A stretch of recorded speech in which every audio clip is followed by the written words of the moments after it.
our wonderful friends, DriftingBunnies and Voxy. Or Voxy. But yeah, tonight's just gonna be a fun one. We'll just be chatting about whatever comes out, kind of a thing. Kind of a HiFi after dark. So we're drinking, of course, teas. All of us are drinking tea and water, I believe. Gonna get tea. But I do have for myself. I do have my wife got this. Came home with. I was just telling these guys about it. The Wicked Mule. It's a pre-made Moscow Mule from Oregon, so kind of interesting.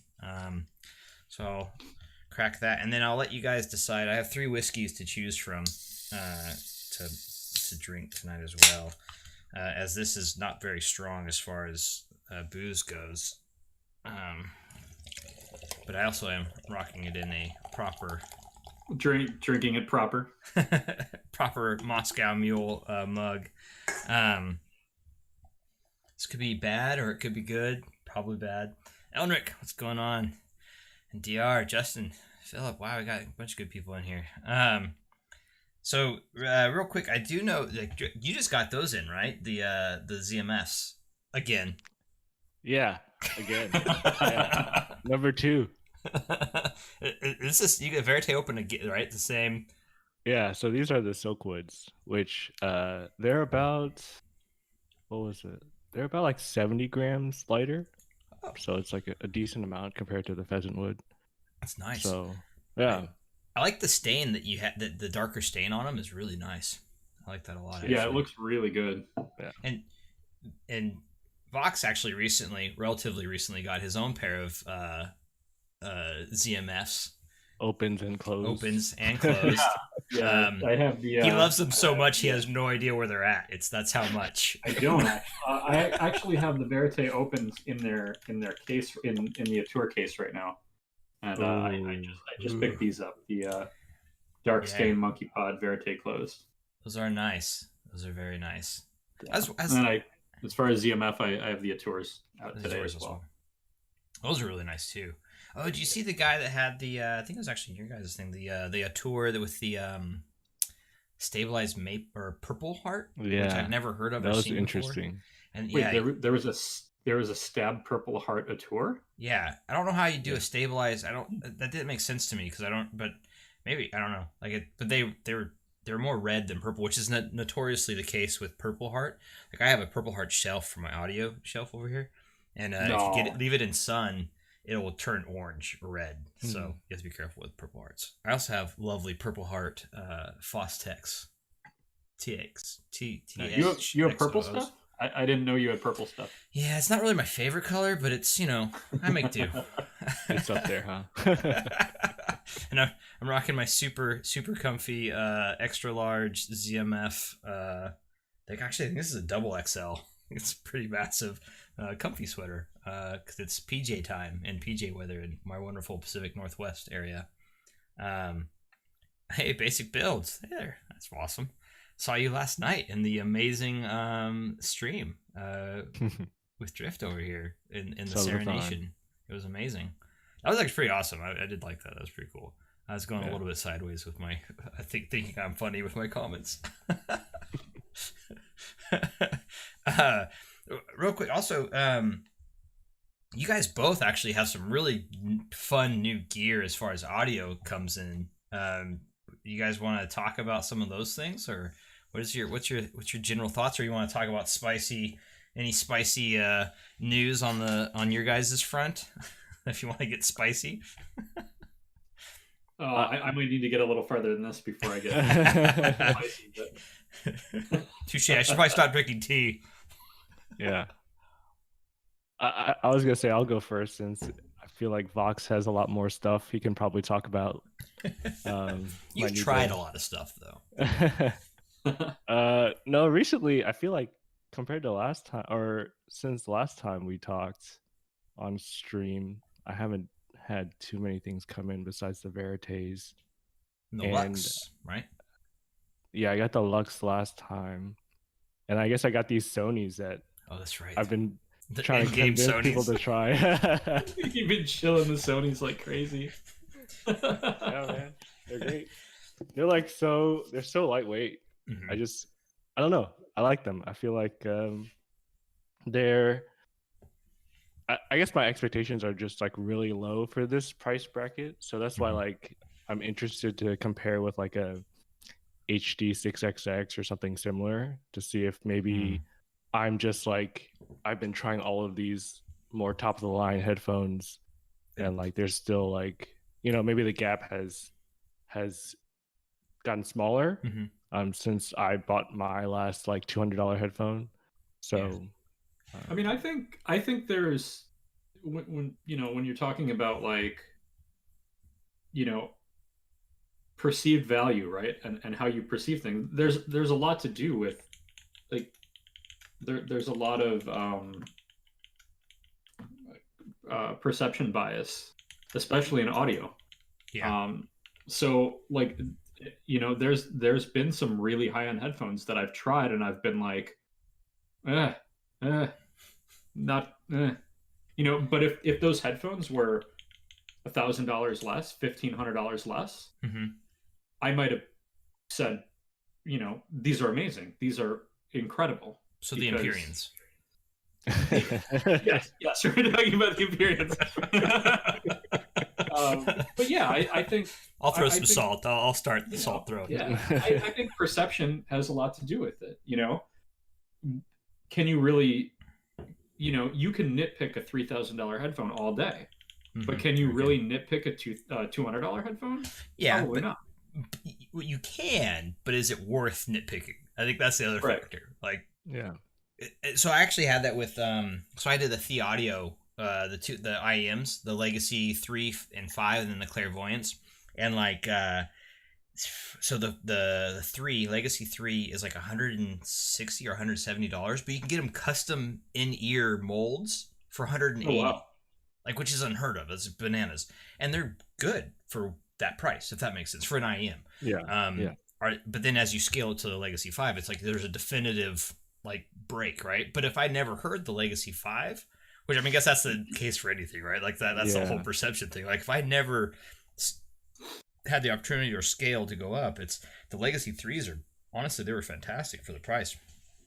But are they giant killers? That's the question. Yeah, I don't really like that whole giant killer term, right? Like, I mean, you said you wanted spice, though, right? We are spicy. Yeah, I mean, it's fair. Like, I think that everything has this little genre thing, and they should be merited on, or they should be based on their own merits or what have you. But I do think there are some giant killers for sure. Like, there's definitely things, and by giant killer, in my definition, it's something that, so like the Utopia is a perfect example of a giant, right? Like, that's a definitive giant. In fact, Vox, you have it now. And it's on his desk. It's on his desk, which means wait a minute.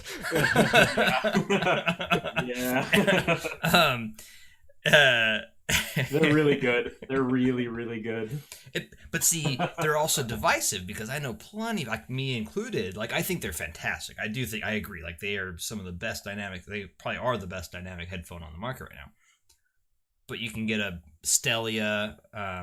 Or a Clear, for instance, and it would probably be more in line with more people's preferences, if that makes sense. Like it'd be easier to get along with. More people would like it.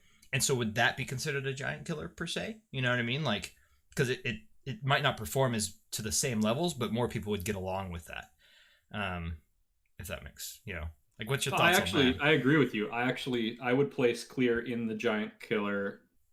And I also hate that term, but if we're defining it as something that punches way, way above its price range and can compete at higher levels, I absolutely put the Clear there. Technical ability and tuning and refinement, I think, is on the level with plenty of other, flagship headphones. And, at its price, it's way, way less than most of those headphones that I think it competes with. Especially when it goes on sale, because I think every year it's gone on sale. Well, in the past 2 years, I want to say it's gone on sale roughly in the $1,000 range, which is crazy. Yeah. We got a bunch of people. Bruce is in here. DR, all these wonderful folks. Thanks for joining. Elnick, here to see about the Empyrean. I know you love it. I'm actually still shocked that you like that one.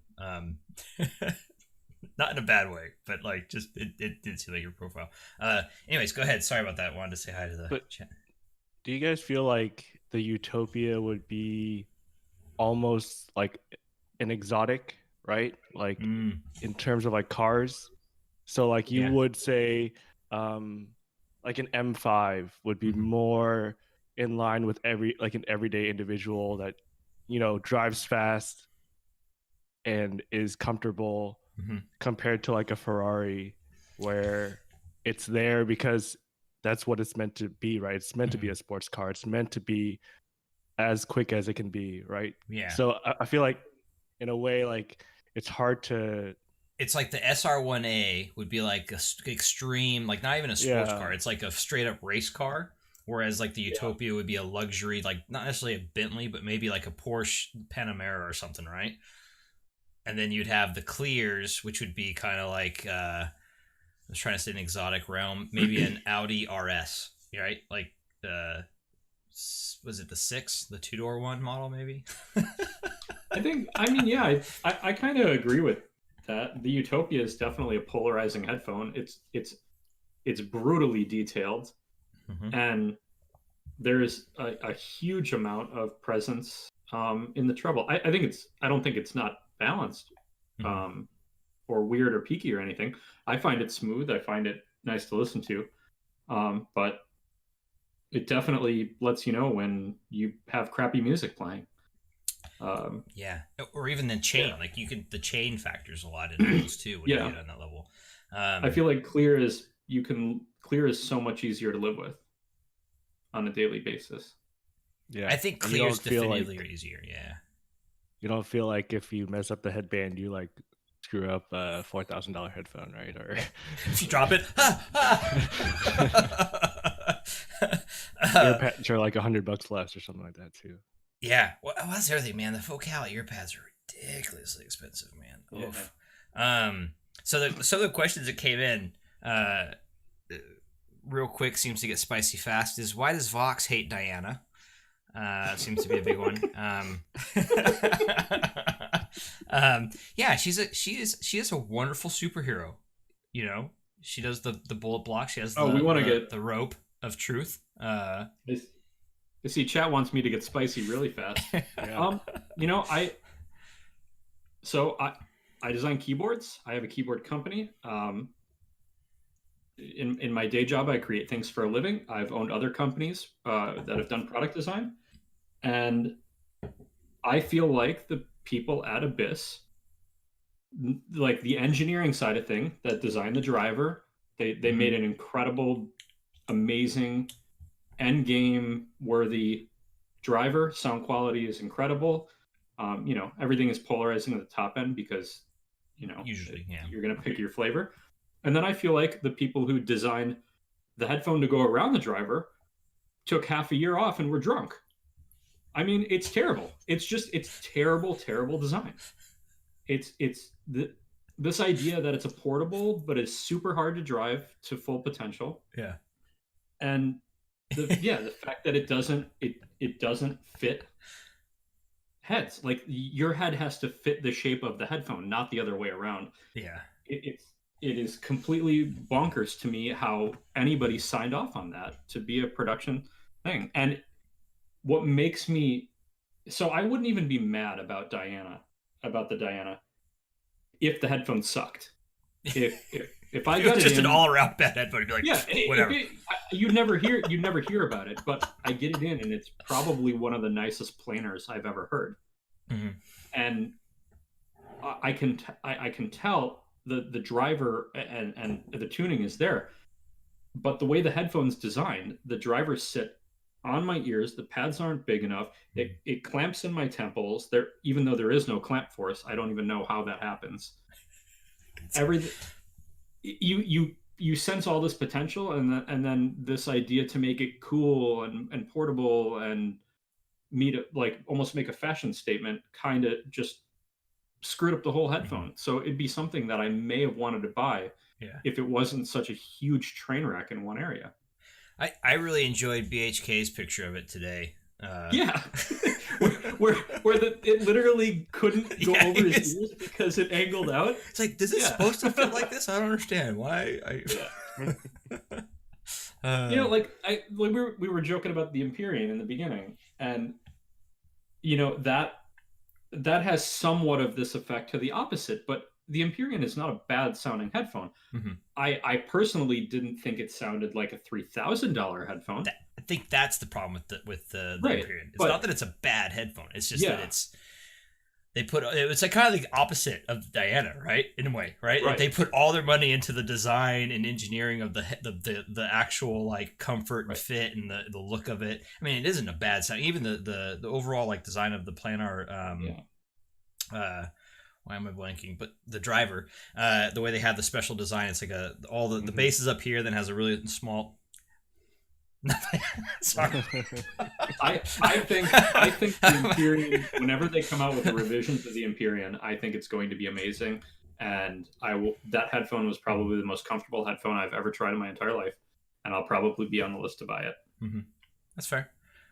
Yeah, I thought it sounded like a Mez 99 Classic turned to 11 is what I thought it sounded. See, the difference though is the Empyrean probably sounds like a $1,000, $1,200 headphone. The Diana fits like a $50 headphone. Yeah. That's the problem. No, probably even less than that. I don't know. I feel like we've had enough people had it fit on their head though, so it's hard to say if it was really the Diana issue or maybe a Vox issue. It could be I could be in a camp of one on my feelings here. Did you guys listen to the Diana with Nightwish perchance? Taryn would like to know. Probably not. Nightwish is a very European. It's not really death metal. It's like kind of like. It's like synth opera. Metal. I have metal. some Nightwish on my playlist. Yeah, Nightwish. It's pretty crazy. They have like the singer. Isn't the singer like an opera trained singer? Yeah, classically trained. Yeah. So she can get these crazy notes, and she starts to go. It's cool. It's not baby metal, but you can make do. Nightwish is pretty good, and the some of the recordings are pretty nicely recorded as well. Yeah, they have some pretty recording. Actually, there's an idea I want to do maybe this week that I might try and do for a live stream. I'll let you guys know. But I was thinking of doing it'd be fun to do like a hangout and just not do talk about headphones, but do because Spotify just came out with that beta for doing live sharing or live group listening. Have you seen that? And so interesting. Yeah, so that might be a fun way to do just maybe chill and hang out and share music and do a music sharing kind of thing. Obviously, you can't have it playing live to the YouTube, but have it. You can see what people are listening to. So, she's Dutch. Yeah, there we go. Yes, the Empyrean and Diana are getting trashed. Sorry. Fun news. DB here has second go around thoughts on the Verite Opens. Yeah, I don't know. I feel like I enjoy them. They're obviously no Sony MDR. They're technically better than the Sonys. There's no question about it. But it's just the Sonys hit the vocals enough that I really enjoy them, and the rest of the bass, the mids, they all support the vocals in such a way that I'm really just enjoying the music and not trying to pick out oh, is this there or is that there, right? Compared to with the Verites, that's the expectation part of it, right? I paid this much for this headphone, I kind of want to make sure oh yeah, the details are there. It plays across the board. Yeah, it's going to be revealing enough for whatever I want to listen to, right? So I feel like it's just fun to get a cheaper headphone sometimes and be oh yeah, that it's actually a lot better than I thought it would be, or stuff like that. I think that would be. I agree with you. Sometimes it's good to slum a little bit, Not too low though. Not too low. Not too low. Sorry. Not Imperial low, right? Not Imperial low. Oh, Low blow. Oh yeah, that's the other thing people keep asking. They're like, why doesn't Vox have headphones on? Danger, Will Robinson. I've managed to get it to where I'm not echoing, and I have speakers and a microphone set up. And no, I can put some. With no cables on. You can just wear some headphones. This is it, folks. This is the secret we had for this live stream. Officially announced now. The Utopia wireless Bluetooth. We're joking. Seriously though, don't. That's not real. I think this is where we actually understand Vox is fully a Focal fanboy now because he didn't wear his ZMFs, right? It's true. He's Focal all the way. He's been brought into the Focal fold. I've been. The hat. It took me forever to go and try Focal because I heard pretty much baseless claims that they were bad from Ben. And from Ben. And his logic. But yeah, I this year I've basically gone through every one of the neutral mid-priced headphones, right? Aria, Tour, all those. I had an LCD, and I just never got the clearest because I just assumed that I wouldn't like them, and then I got them, and they are probably, I don't know if they're better than the Atours, but they're probably my favorite of the other three. But owning Veritas kind of steps on the Atours a little bit, so it's a good compliment. I think that's the thing too, is the Veritas in the ZMF lineup kind of trump. They should. They're the top of the line ZMS, right? But they definitely do. Once you have them, it's kind of tough to go back down the path of the ZMF. I think that's any line though. Even the Utopia. But I guess Utopia and Clears, or even the Stellia could be that's more like a choose your poison type, right? They're not as not divisive isn't the right word, but you can actually have those and be okay, I guess, and not really stress about going to the Utopia level, I guess. Yeah, I think. Oh, go ahead, Dee. I think the only brand that I can think of where it's not like that is maybe Sennheiser, right? Where the HD 800 is pretty different than the 600. Yeah, which is pretty different than the 500s. Yeah. So you could possibly have all of those and don't get the 700s.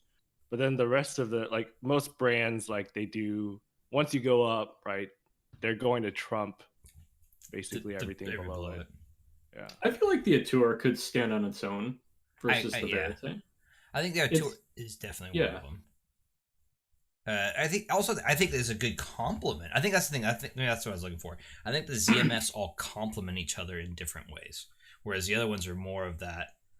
There's definitive lines, right? Of scale. Well, there's so much diminishing return too, right? Once, you go from a $200 headphone to a $500 headphone, pretty noticeable difference. 500 to 1,000.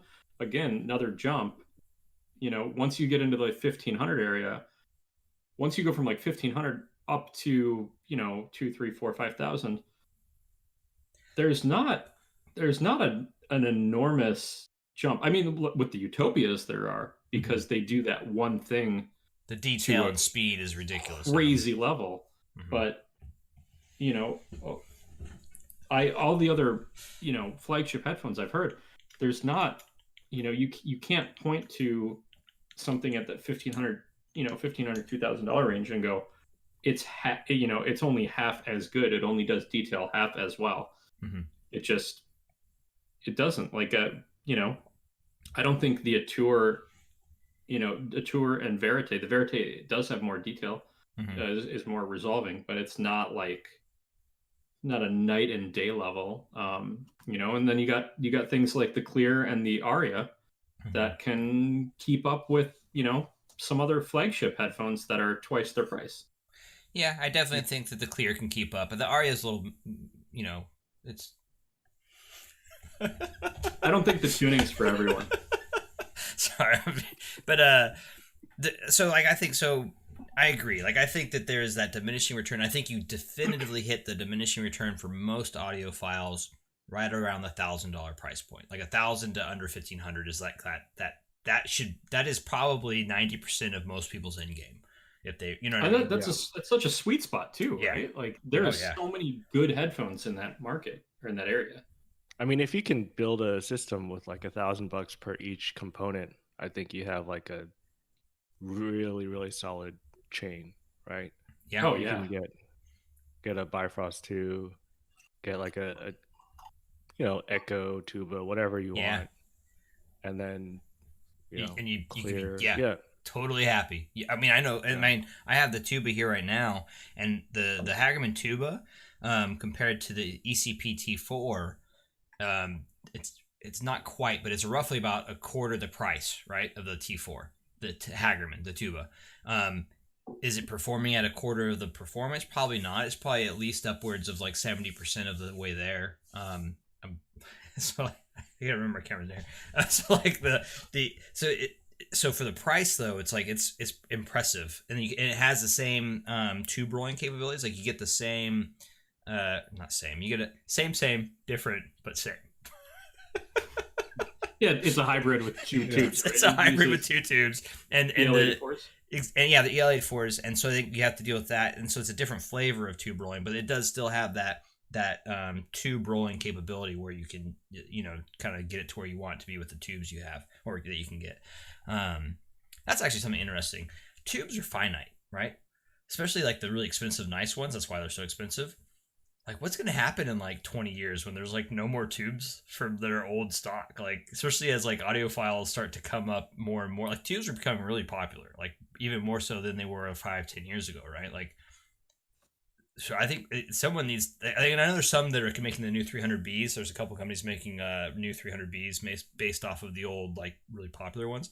But what are your guys' thoughts on that? Like, do you think there's going to be a market for someone to actually start building tubes again? Specific. I mean, like it seems like that would be the next. That could be a potential path or a path that needs to be opened up at some point.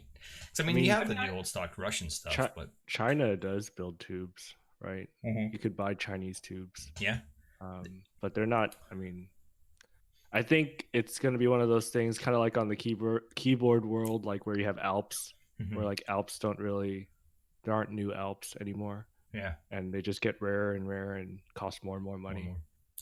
That's fair. I like Android's response. In 20 years, all the stuff that's being made new now is going to be the NOS stuff. Have you tried those gold lions from 2020? Oh god, it's so amazing. The warmth. I think as stock dries up, it's going to be more beneficial for companies, and you're already seeing some of it, right? Like you mentioned the 300B tubes. 300Bs are basically done with, unless you want to spend thousands and thousands on the old Western Electrics. But now you got companies like PS Vane and others that are looking to make off old schematics. They're looking to make higher end tubes, and you have a lot of new production for cheapo versions of these tubes that aren't really made to like high specifications or anything.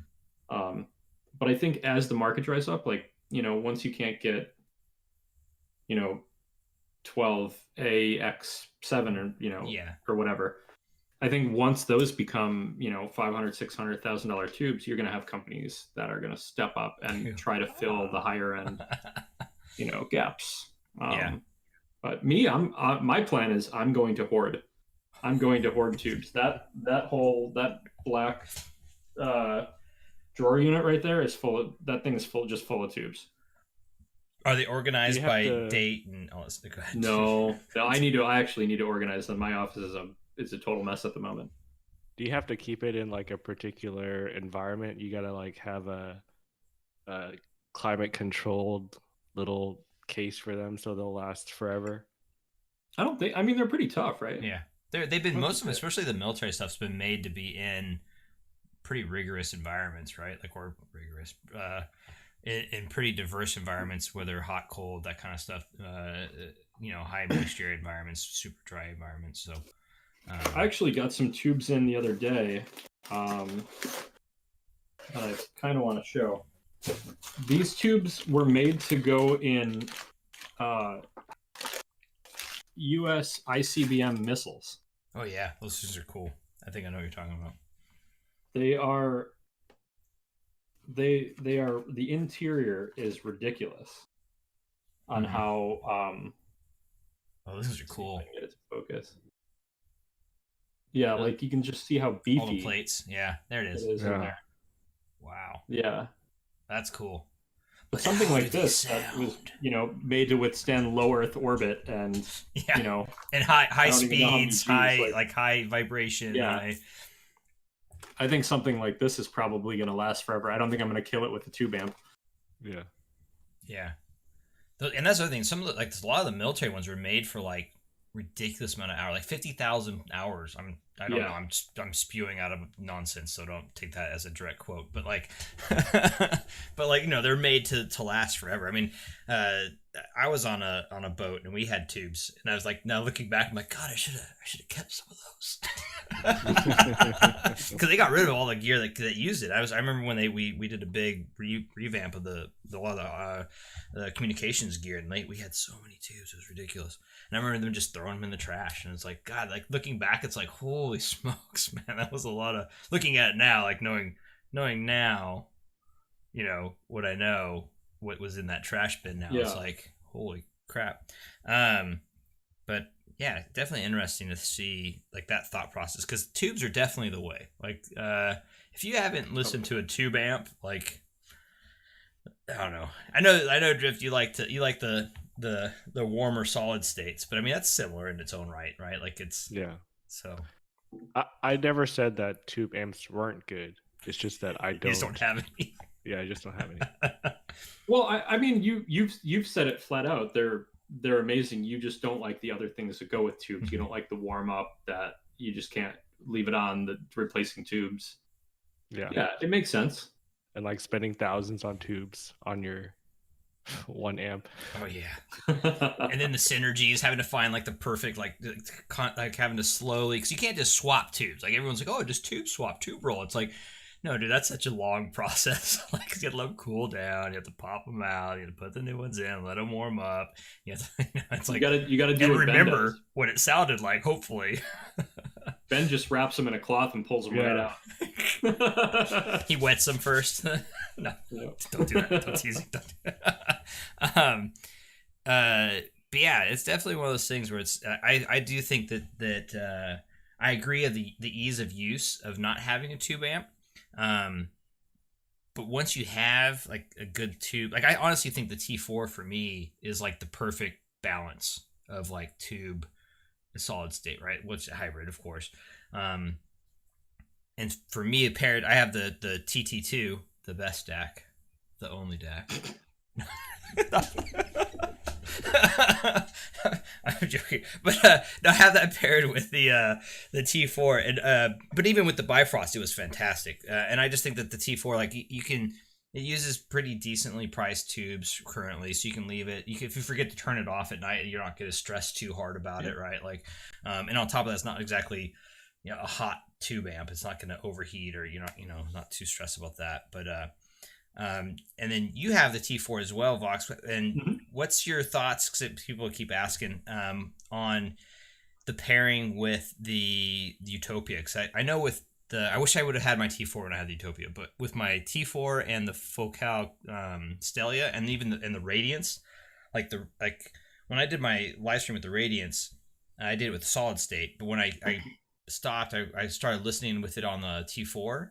And all the little things that were kind of not the best for me became smoothed out and better. So, thoughts on something like that? How does that? Yeah, I mean the T4 Utopia pairing is fantastic. I think the T4 is easily one of the nicest amps I've ever heard. And I totally agree. It's such a great balance between solid state and tube. I mean, there's no feedback, right? It's Yeah, a zero quiet. feedback amp, completely black background, completely silent. Um, it has those tube characteristics. You know, it has that sweetness, but it's totally neutral. Maybe ever so slight hint of warmth, right? But it has that smooth, refined sound, incredible dynamics. Doesn't, you know, you don't feel like any part of the spectrum is taking some sort of unnecessary hit. You know, it's not bright, but it's not veiled. It's, you know, it's just it's a very very good amp. And for all the people, you know, that say, oh, you know, tube amps, they're terrible measurements, it's just distortion and all this other stuff. If It's you what can tube listen amps to a do. T4, yeah, but you know, listen to a T4. Yeah, listen to any tube amp, really. I mean, I don't. Just, I feel like it injects some realism, and not in that it colors the sound. It gives it a fullness to me. Like it gives life. It fleshes it out. It breathes life into it. You know, live performances feel more live and less like you're on a set of headphones. It does a really good job of, you know, obviously pairing, other things matter too, but does a very good job of selling the experience. And that's, you know, that's what I look for when I'm listening to music is I want to be taken out of context, out of my office here, and transported somewhere else. And I think the T4 is to me is one of the best amps that does that. Yeah, I definitely agree there. I also utilize stuff like this to get help with the realism, right? to help me let go and sit back, relax, and go to sleep or sleep. Ultimate distortion. And distortion, the ultimate add. Real quick, Drift or DB, like the Lux. I want to hear more about this. I want to hear more about your experience with this thing, because you just relatively got it in, and a lot of people, you just got rid of the F. Actually, Vox has the FA10. Yes, at the moment. Yeah, at the moment. And then, but you got the Lux in, and I want to know, because this. I don't know if anybody knows. Like the Lux is like it's a Japanese made solid state, and it's definitely premium solid state amp. Like we're talking, it weighs what, like 50 pounds. Like he does his body, he does his squats with it and gets ready for the day in the morning. But how's it sound? What's the thing that and what was the process that made you decide to go that route? Like what I don't know. I guess I felt like the FA10 was good. It's not, I wouldn't say it's a giant killer, but it's definitely good for the price. Like it can compete with some amps that are like, you know, much higher.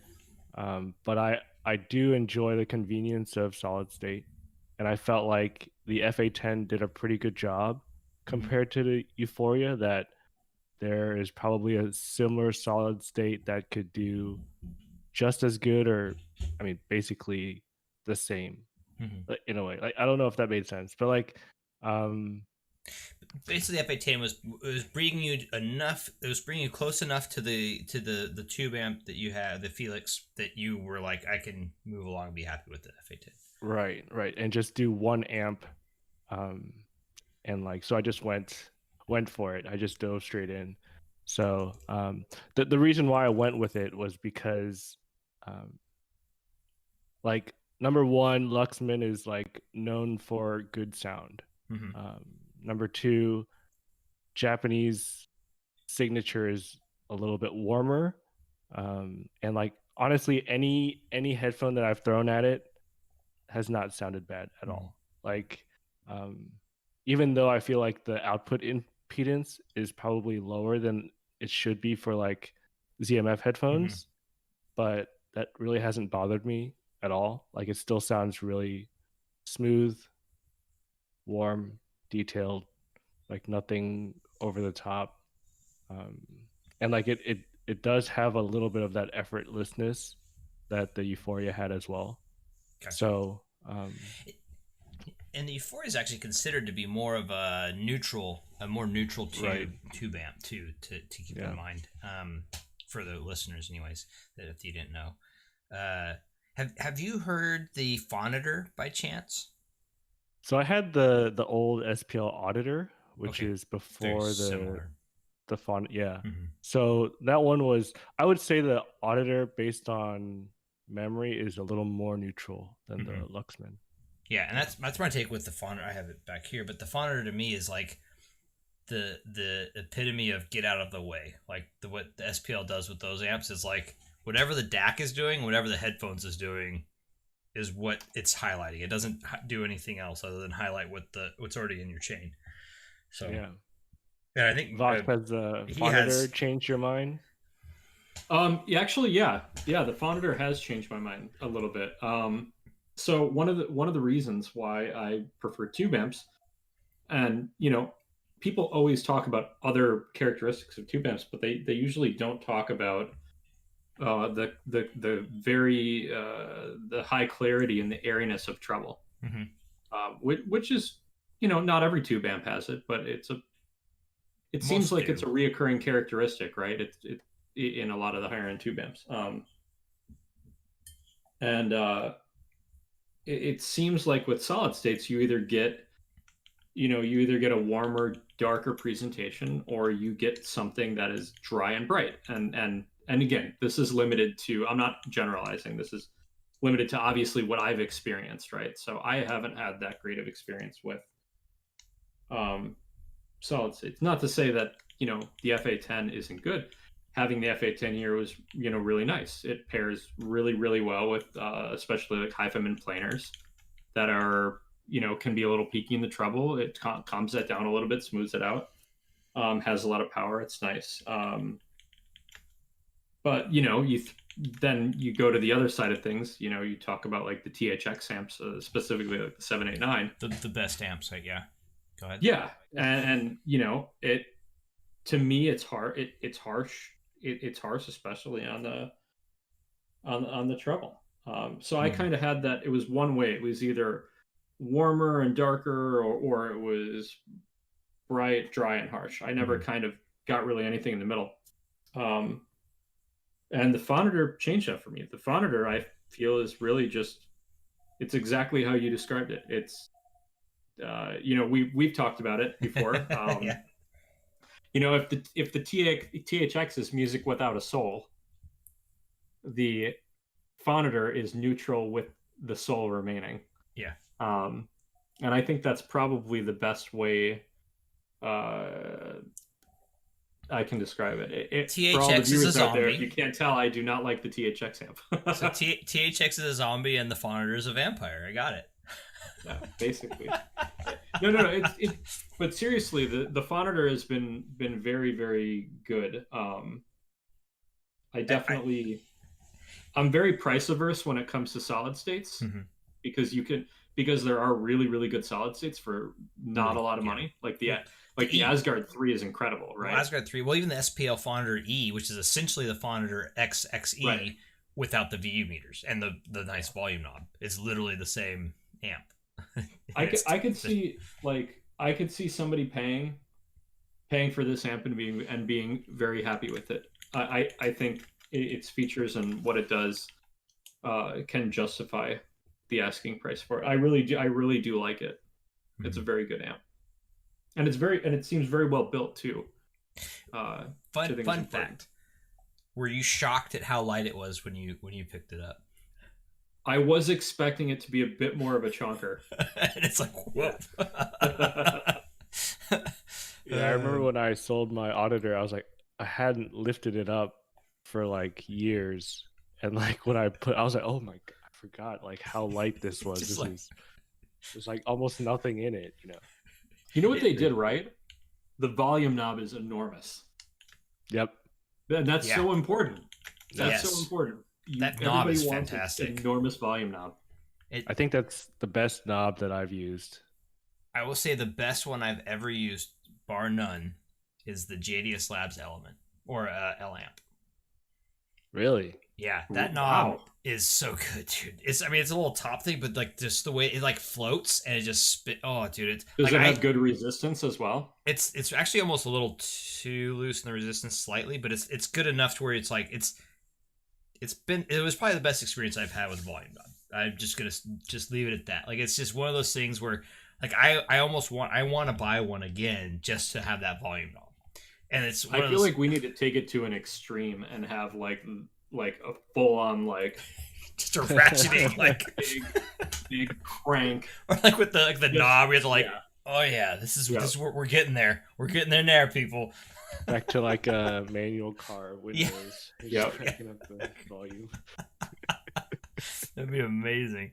Oh yeah, there's the new SPLs, but I think those ones. I think that they put out those new SPLs to be a competitor to the THX, and I think they cut. I haven't heard them, so I can't say for sure, but it seems like those are definitely aimed to compete with the THXs.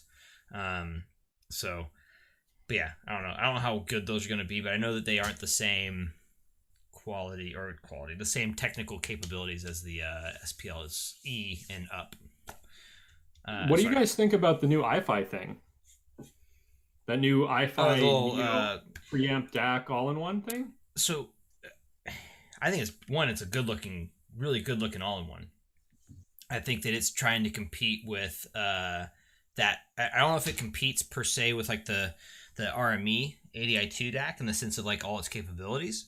But I think that as a mid-level price point, it's probably pretty fantastic, and it has the Burr Brown DAC, I believe, which is if he's jam, and I think that's the Burr Brown is a very warm, smooth, not the most detailed DAC, if that makes sense. So it gets along well with a lot of things, but it's definitely on the warmer side from my experience.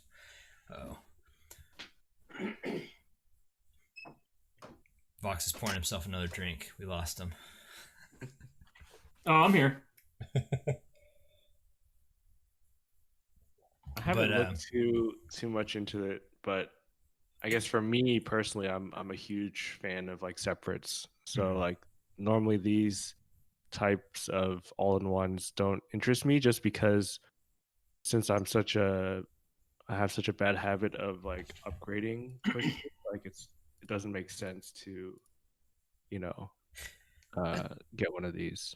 That's very fair. I think that's something that's really something to take away too is I think if you were to come into this hobby and be like, I just need a good amp DAC for my desktop to play video games and listen to music and not stress, I would always recommend the L amp or the like the shit stack, the any of the shit stacks, either the depending on your budget, right? Like the all the way up to like even the Asgard and Bifrost stack kind of deal, right?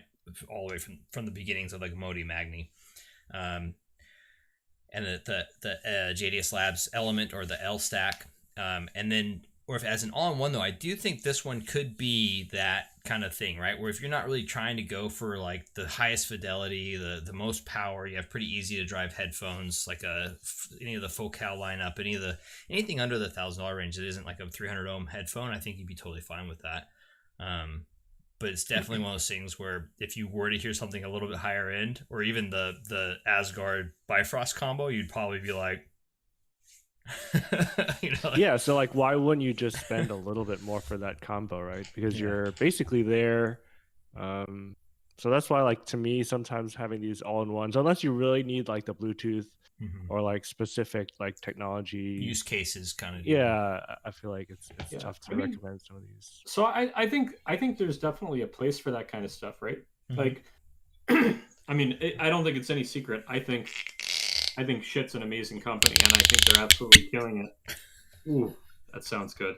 Sorry, it's but their devices are bare bones. They do one thing and they do it well. I think like, an example with me here, I my wife's desk is behind me, but there's a third desk over there on the other side of the room that has a set of desktop speakers on stands. Conveniently enough, if I turn my chair this way, I'm in prime placement for listening to that's an amazing coincidence. So I would need a remote. I would need a preamp with a remote, and that's a smaller desk over there. So something like the HiFi, the new thing, right? Preamp with remote, streaming capabilities, so Bluetooth from the phone. You know what it'd be? It would and be it's a good preamp. one. It's preamp. And then if I'm over at that desk, I could use it as a headphone amp. So it can serve a lot of purposes, and I think we need more of those devices. And I think really what it comes down to is shit just needs to add remotes to everything. I agree. And then we don't have to worry about options anymore. And their remotes are fantastic too. The shit remotes. They really are. I think I have the Bifrost one here, and they're magnetic. That's a really cool thing. Like they're just a simple, really nice little jam. Oh no, sorry. This is the. I have the. Whatever the little preamp. Can't you get like a PS Audio Sprout that'll do? Oh, that's the same thing. Yes. Right. Like it comes with the deck. That one's has speaker outs, has a headphone jack, has a remote. Right. Like it. To me, the Sprout's even better because you could power your speakers with it too, right? That's a lot of power in that little thing. But you're also paying for it. There's also that factor, right? So I guess that's it's the other $699. It costs the same as the HiFi. Yeah. Yeah, I mean, I think you're definitely if you're prioritizing the speaker side of things, the Sprout's definitely, especially the Sprout 100, which is the new one, I think is the better value. Yeah. I would. And again, I'm just guessing. I don't know much about this new IDSD Neo thing. I don't know either. But if you're, I feel like you might be getting the better DAC, the better headphone experience in that. So you might be leaning more to the headphone side, and then pairing with something like I don't even know, for an amp, cheaper amp like an Shitagir or one of the Emotiva things. Or a Lear. You can get a Lear with that and have that little tube flavor. Or Lear. I call it Lear. I call it Lear too. Actually, Android makes a good point too, though. Like, if you're willing, so there's this other thing, right? That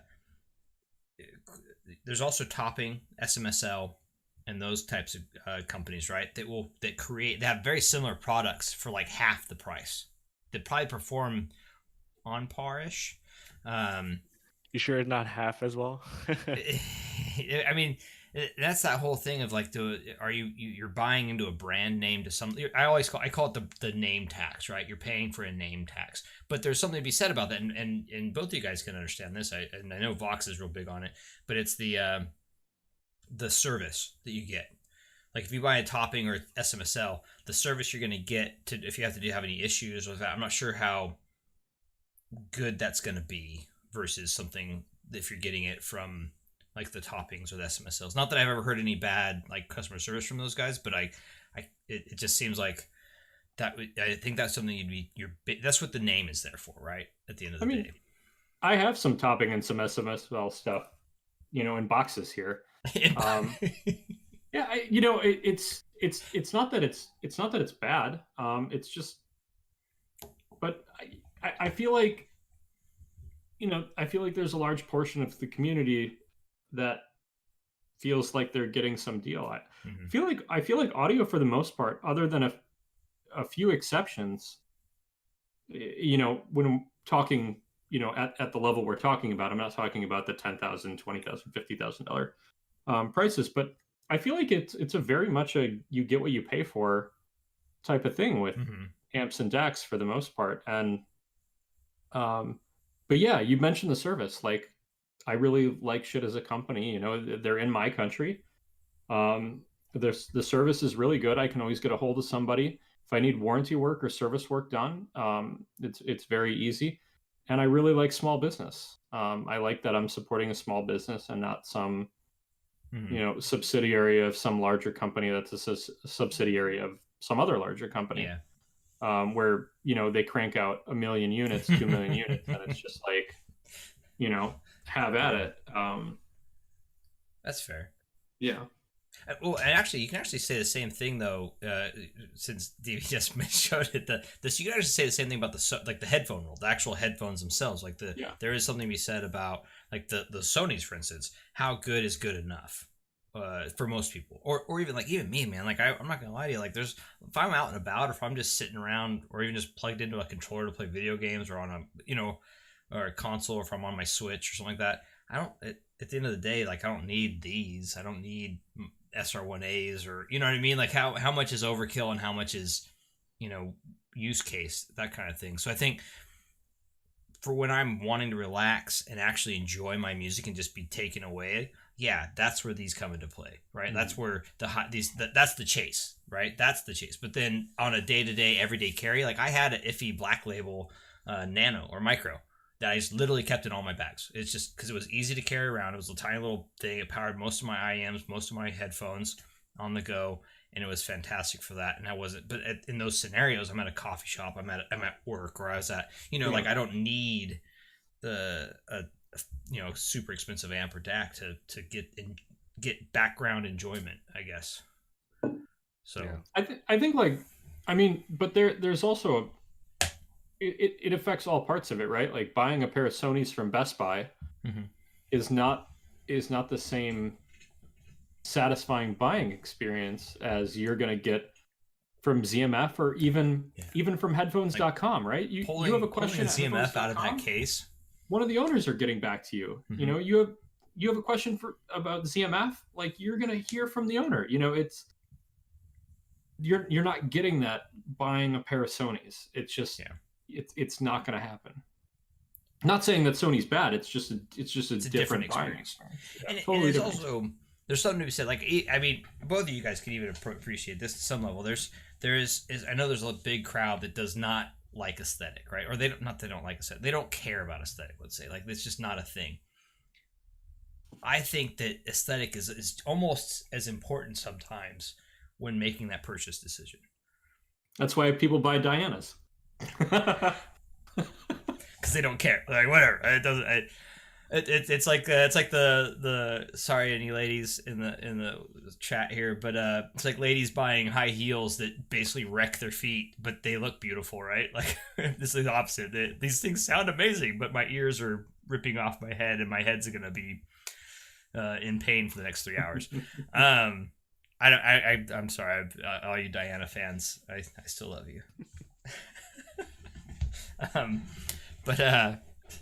Yeah, I agree. I think that's something that, like, there's aesthetic, comfort, and actual performance, and when you can tie all those together as much as possible, that's when you get that fine line of like, what's. I don't think any one headphone has really pulled all three together perfectly, by any means. Some are close, and definitely by preference. Like I think these, for me personally, are probably the closest I've been to the peak of that mountain. But yeah, Marcello, yes, the ladies look good in those heels. Yeah, I feel like I've been in the hobby for so long that I don't really remember what it's like trying my first headphone that sounded better than Sony headphones, or a Bear that you would buy from Best Buy. But I feel like I like to encourage people to not go too low when they start out. Just because like you really don't get. I don't have that experience of like the $200, $300 stacks that some people have. Mm-hmm. So sometimes I think like when you get thrown into like here's like a $500 headphone with like a $500 setup, like you will hear a difference. Mm-hmm. If you don't hear a difference, then you probably need to get your ears checked. But and then just be happy with your $200. Yeah, Beats by Dre. Be a difference, right? Yeah. Yeah. Continue. Sorry, man. Yeah, I think that there should be a difference also. Yeah. Yeah, that's a tough. It's also like. That's another fun thing that I love seeing people. I don't love it. That's not accurate. I find it interesting when I see people go hard on like DACs don't make a difference in your chain, and then my usual answer is like, well, have you heard anything besides the Apple dongle? Landon. What makes that statement what makes that statement the craziest is that the DAC is doing so much in your chain. Like it's not just converting the music. There's an amplifier in there too. It has to amplify the signal to output it. It does so much. When you think about it, it's the very first part of your chain, right? It's the entryway to your enjoyment. Like it's the beginning. It's also a combination device. I mean, it has to pull the signal in, and there are things that take place before it makes it to the chip to do the conversion, or the ladder, or however you're doing the conversion. Turns and then after zeros and ones into analog. Right, and then it has to be amplified to be sent out of the DAC. I mean, there's a lot of chord people, right? That go RCA DAC to headphone right out of the DAC, because there's enough power. There's enough power out. I think isn't it not the TT2? Yeah, TT2. Well, that one does for sure. Yeah, rub it. But it's so good. It does it does so much. There's so much going on inside of a DAC. Look at how big. I mean, just look at the size of some of the best DACs. Yeah, you guys both have the Yigs, right? So I mean, there's that. we both have Yiggies. Yeah, I'm gonna start calling them eggs. The Eggies. I think DB secretly hates his though. he just kicks it every once in a while on the way out of his office. He's like, oh, it's broken, guys. I need to get a new one. I mean, 6 months ago, if you asked me when I was going through chip DACs and stuff like that, I was like, man, it's a DAC. It doesn't matter. Blah, blah, blah, blah. And then I got a Bifrost 2. And then that was where I was like, okay, I've been lied to. I've been lied to. There are differences. The Yggdrasil was the first DAC that I heard where I was like, I'm done. I'm done. Yeah, this is all I ever need. And until you try the TT2 in a couple weeks. I don't know what to expect. I know I make fun of Chord a lot because I think a lot of their stuff is overpriced, but it is overpriced. The Chord tax is real. I have an open mind. And well, Android. I hope it's amazing, but I'm gonna be harsh on it because it's what $5,500, $5,600 brand new MSRP. $5,600. Yeah, it better be really good. So Android, we were chatting with him. Ant, he's in the chat too right now. He actually has. That's who I gave it to. So he has it right now. He's listening to. I think he showed me a picture of the Arias with it, which is like, why would you do that to your ears? I don't understand. You have ZMFs on hand, man. Like, stop. Sorry. Jokes aside, no, but I think that he says TT2 is pretty nice. I find the TT2, and the reason I went with it is because it did more things all in one than a bunch of my other stuff that was almost on the same level of pricing that I had on my desk. So it basically took a bunch of the stuff on my desk that was taking up all my desk space and put it into a thing that's like the size of a fairly large, a small coffee table book, right? So I think that was my big thought process on it, and it was also because reasons. Sleepy Rhythms asks, Yigi or BF2. Depends on what you're going for. Yeah. The Bifrost 2, I think, is all the DAC anybody ever needs, especially if you're, not looking for warm or bright or anything like that. But if you're looking for natural, if you want music to sound natural, live recordings to sound live, things like that, you're going to get that out of the Bifrost 2, and you could probably end there. Yggdrasil is kind of just, I can't even just, it's more correct. I don't know. It sounds less in the chain, less colors. And for me, it was worth it, but I don't think for everybody, the upgrade would be worth it. There's a huge, you could buy what, three Bifrost 2, yeah.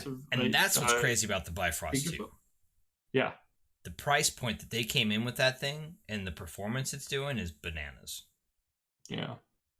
Olives, I never heard it on speakers, so I can't comment, but yeah, it's really good. Actually, I have heard that a couple times now. The Bifrost 2 on speakers does get weird. Oh, I've seen a couple articles about it.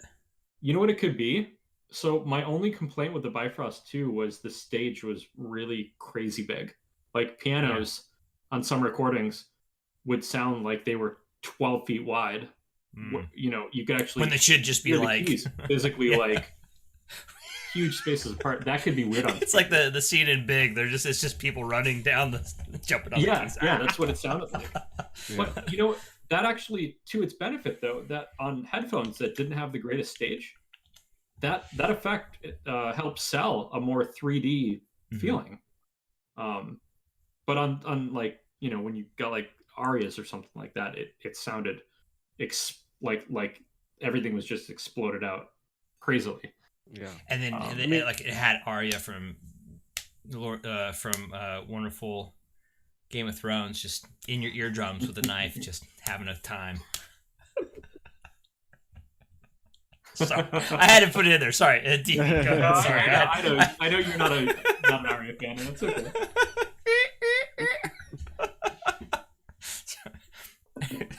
Sorry. I think Arya has its place. It does. It was good. I'm just giving crap. I'm talking crap. I thought it was fine. I think if you guys, I don't know if you guys were, maybe Tyler was in the hobby when shit started, but like, I mean, they definitely weren't looking at speaker systems when they were starting, right? Even though they had the Vidars and that kind of stuff, but like Mike had a background in some DAC stuff back when he was in Theta, right? But I mean, I think that's also why like shit's not that popular with the speaker crowd. Yeah. Because like the Bifrost was really just like a budget DAC to use with your computer. Like that was the biggest seller, like a USB DAC. Yeah. That was the whole point. So I don't know. I feel like that's why I'm kind of looking at other DACs or like the Yiggy's always kind of just there for now, because I do feel like bigger like audio companies have developed DACs that work really well with speakers first. Because that's been their bread and butter for so long. And I think that probably has some more detail or something that shit might not provide, you know?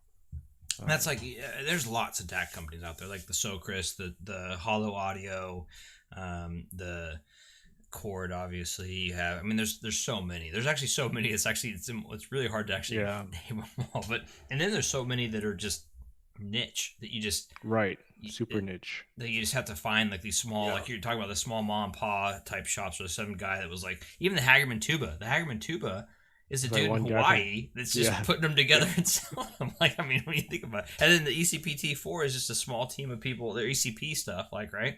They're just a small team of guys, and one guy actually just making them, really, at the end of the day. It's crazy. Yeah, Beezer's making them.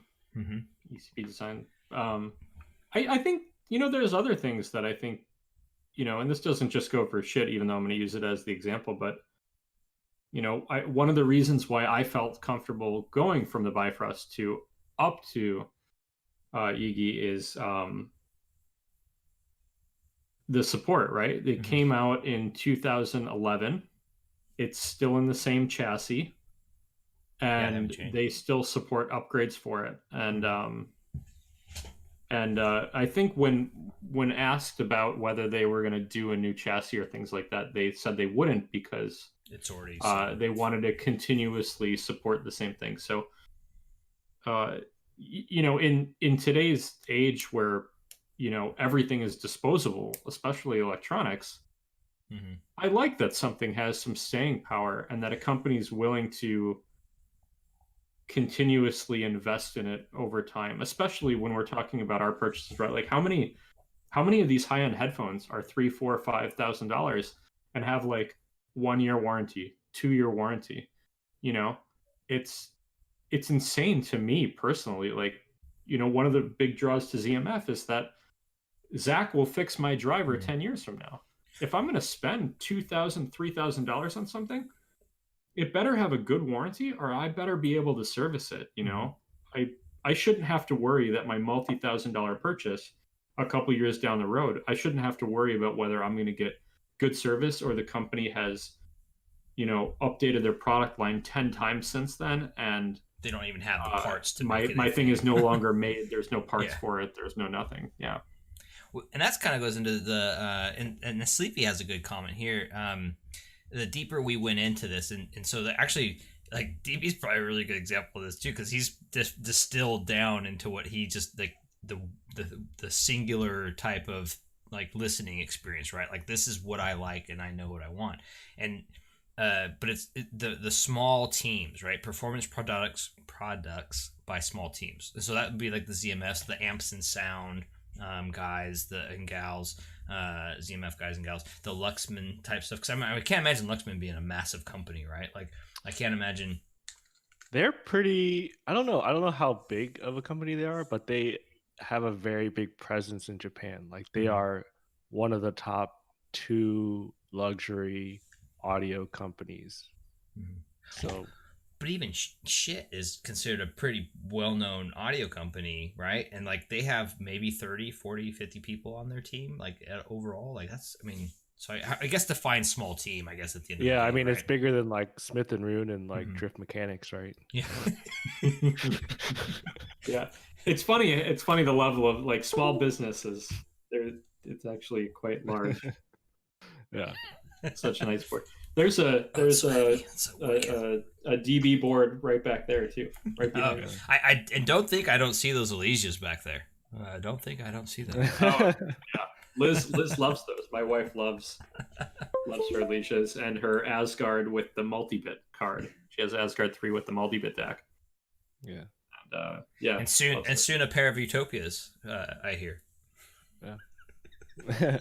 Stellias. She'll have the Stellias. Yeah, she'll get the Stellias. She'll like the Stellias. Actually, and Rad Zeros, once maybe I can convince, that'd be a cool tour, is to do like a Rad Zero tour. Because the Rad Zeros, to me, sorry, I'm saying that because of the chat, Marcello, he's got a pair of the Frosty Rad Zeros. Those are probably the closest I've heard to a ZMF planar, if that makes sense. It's not the same, but like that level of like detail, like the care and artistry that goes into those headphones is similar to what ZMF does for their headphones. It's just he just makes planars, they make dynamics. So I kind of put them on similar playing fields in the sense that they're making art. So like a ZMF sounding Odyssey. Yes. Actually, that's actually because Alex Rosin originally came from Odyssey, right? So I would. Go ahead. Flip coin. I was just gonna say I would love to hear the Rado. I think it's the Rad Zero. I think it's the only thing on. It's one of the only things that's interesting me. I've kind of hit the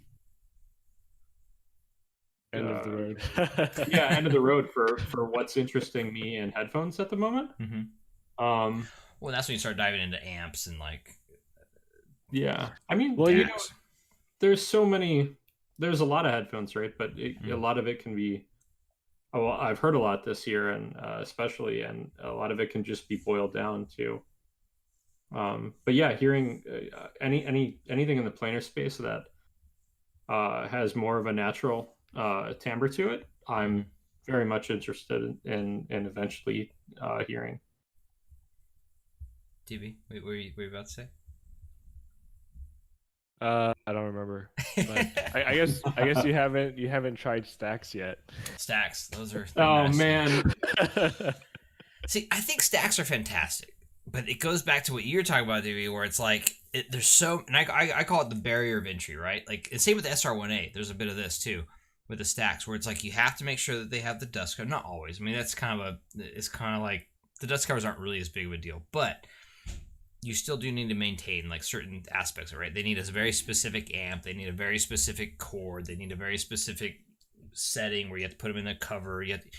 There's so many barriers of entry to listening to a Stacks that it's not as enjoyable to me, I guess. Not because they're a bad headphone or sound bad, but just because there's so many like things I have to do to sit down and listen. I guess it just depends on where you are in your journey, right? Like if you're in a place where you just want to try a lot of different things and Stacks seem like kind of a pain, but if you're getting to the point where like, oh, I just want like 1 or 2 setups and like Stacks is, you know, something that you've tried and you enjoy, then I think it's one of those. Like it is a lot of people's end game, It is, right? 100%. Like it's been around for a long time. I don't think it's end game for no reason, right? Well, it's like the HC800s that way too, right? Like people can talk crap about HC800s all day long, but at the end of the day, like those are pretty fantastic headphones for yeah, they've been around for a while, 10 plus years, 20 years, yeah, 10, 20. Whatever. So, it's close enough. I don't know if there's any correlation between how stack sounds because I've never heard it, but I have the RALs here right now, and they're incredible, right? But they're really not a headphone. All right, stacks are more of a headphone than the SR1A, to be honest. Yeah, Right. I think so. Yeah. They fall into that weird area where well, I guess they are called ear speakers, right? Mm-hmm. Yeah, ear speakers. Yeah, and yeah, it's some of the best detail I've ever heard, but you have issues with the bass, and I feel like if I'm going to throw on the RAL, I'm going to listen to speakers instead. Yeah. And or if I'm or I'll go to a headphone and get more engagement. More engagement, yeah. Not to say, but like you guys said, it definitely a lot of people would consider that endgame because they are incredible. But I feel like stacks, especially, it's so hard to try. Like, I guess the RAL's hard to try too, unless you know those are expensive unless you know people. Yeah, like I think the RALs are unique. I think to me the RALs, the use case for them, how they were made was to be a portable studio monitor for engineers to do, like to go places and do recorded music and engineer the music on the go kind of deal. That's what they were intended to be, somewhat, right? Like if you didn't have studio monitors to use. Yeah, or you could, like if you're traveling out of the state or you're traveling to meet a group to do a recording, you could then have those in the hotel room to do your engineering and like or whatever, right? That was, I think, the original intent behind those. But I think the use case for me or for other people is if you don't have not necessarily the means, but like you have kids, you have a family, you have, or you live in an apartment or a condo or what have you, and you can't have those 10-foot speakers that blast the whole house at 10 o'clock at night. Like, I think that's where those would come into play, right? Like, you get that speaker sound without having to blast it across. I mean, they're still loud. Like, if I leave my room door open, the wife will come in and be like, shut up. But like, it's definitely a thing where, you can close the door if they're obviously quieter than a proper speaker setup. Yeah, that's the use case to me. They perform on a speaker level without having to have that loudness of a speaker room. If that makes sense. It does make sense, and it makes sense too that they were made for being a portable studio monitor because you can hear everything on it. You can hear bass. It's just not punchy or not right. Punchy, You just right. don't. It's you not. You don't feel anything impactful, I guess. Yeah. Right. There is no impact. That you don't feel anything, but you can hear everything clearly. And it's actually that's my problem with studio monitors for the most part. Yeah. Is the same thing. You hear everything, but you don't feel everything, and it makes sense, right? It makes sense for studio monitors because in studios people aren't listening for enjoyment; they're listening, for other things. So it's funny. That absolutely makes sense. Have you guys heard the headphone at all, by chance? Either of you? No, I have not. No. So I was actually talking to I have a buddy. I chat with him on Instagram a lot. He's a mastering engineer out of Vancouver, and he uses of all things, he uses the headphone, or as Resolve likes to say, the headed phone. And then he also uses. Sorry if you guys can hear. My daughter's going crazy. It's bath time. Yep, she's mad. I might have to cut it short here in about 10 minutes if she keeps up. But he uses the headphone and Rad Zeros to do all of his mastering. He loves the headphone for mastering, but he prefers the Rad Zeros because Rad Zeros are more comfortable, even though they have a little more flavor to them. And he has 2 Rad Zeros, I think that's what he said. Interesting. But that's the other thing that's weird, right? Like, you would think like talking to like something else. You always hear all these people like, oh, if they're mastering, they must be using monitors or studio monitors, right? But there's a lot of these guys that actually do use headphones. And it's funny is like a lot of them actually don't use, like if you ever watch those music videos where people are in the studio and they're listening to like the Sonys, or they're listening to the Bears or what have you. The reason they have those isn't because that they're good sound. I mean, they're good sounding headphones and they're neutral, but like the reason they have them is because they're built like tanks and they're not worried about breaking them because they're in a studio. Like there's this other aspect to it.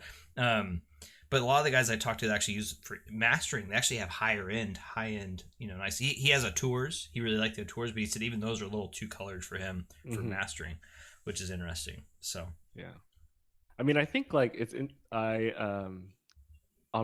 for my first HiFi meet that I coordinated in Austin, there's a guy. It was Rawson Audio. Not Russian Audio. It was close. The name was close. I can't think of it. But he basically had an amp for just the DT 770s. And he said, I love using these because I know when I screw up the bass, like it's not going to sound good on these headphones. Because they are known to be like fart cannons if you don't do it right. So I think it's like... people use different headphones for different reasons, and like I think singers actually do enjoy a little bit more of the treble. They kind of feel like it's clearer for them when they're singing, and so they use Bayers, and I guess because they're cheap and they're like tanks. Yeah, I mean they're built like tanks at the end of the day, and they are. And they sound they're perfect for that scenario where, like you just said, like you can get the details you need to get that mastering. That's the other thing that's really interesting about mastering guys, or like when I talk to them, anyways, get the certain details out of it. Is like they aren't looking for the same thing that we're looking for, right? Like they're not listening for enjoyment. So it's just interesting. But I've seen the the bear hates beginning. my favorite bear meme is the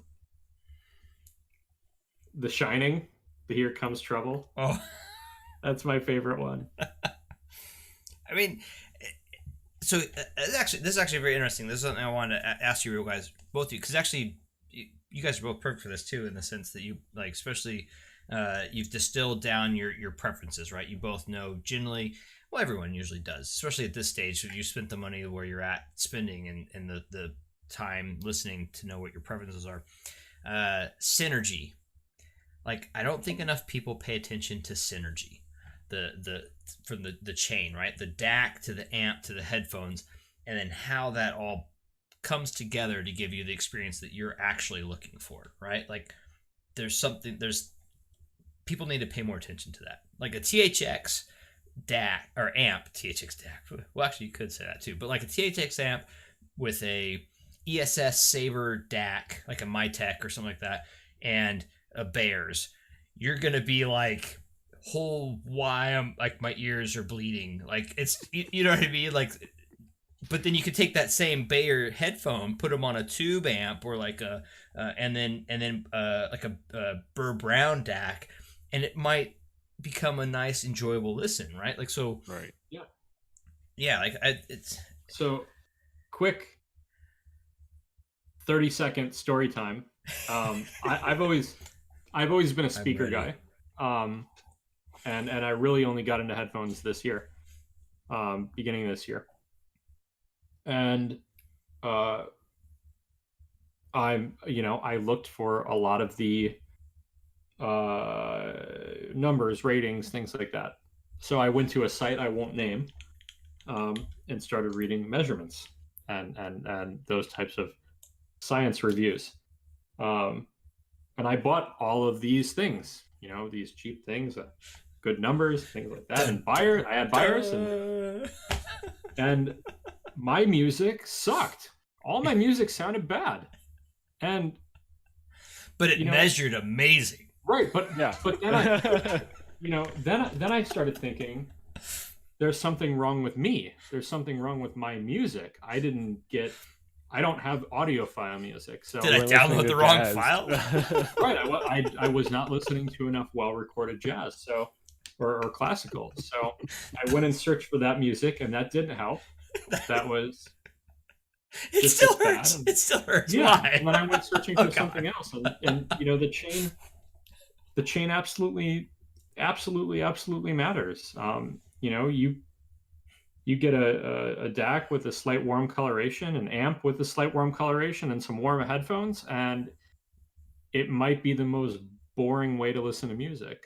And other way, you know, if you get a DAC that's etched and peaky in the treble, and you know, an amp that's bright and headphones that are bright, you could be feeling like your ears are getting stabbed. It's you know, I mean, that's why, like.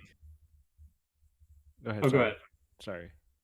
I was going to say, well, like we do this in our Discord, but we try to tell everyone, like, you know, if you're interested in this, try to keep everything neutral. I don't think we really advocate for, like, you know, one direction or another, but you know, like I tell everybody, like if somebody says, hey, you know, hey Vox, I know you had arias for a long time and liked them. You know, I've done a lot of research. They appeal to me.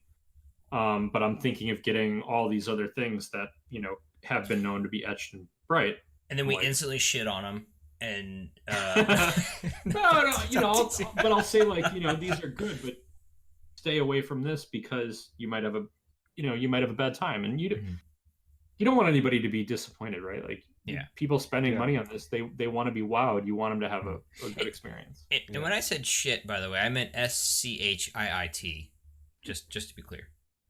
We instantly shit on them with shit. I mean, like, you wouldn't recommend them like an Echo to go with their Aria, right? Even though the Echo is like a great amp, right? Like, you're not going to throw something that doesn't work with their headphones. So, like, when someone comes, like, when I was watching Metal's review on the T1, and he was like, oh, and by the way, I used like a shit stack with this. I'm like, well, okay, so like 100% understand like why you hate like a lot of the things with it, because the shit amp is not going to power them correctly, right? Like, if you look at the T1's impedance, like, it shoots to 1,000 ohms at, like, you can't handle that with like a freaking stack, right? Magni Modi. Like, I'm sorry. That's actually a very important topic too, and maybe we're getting spicy now. This will be a little bit of a spicy thing.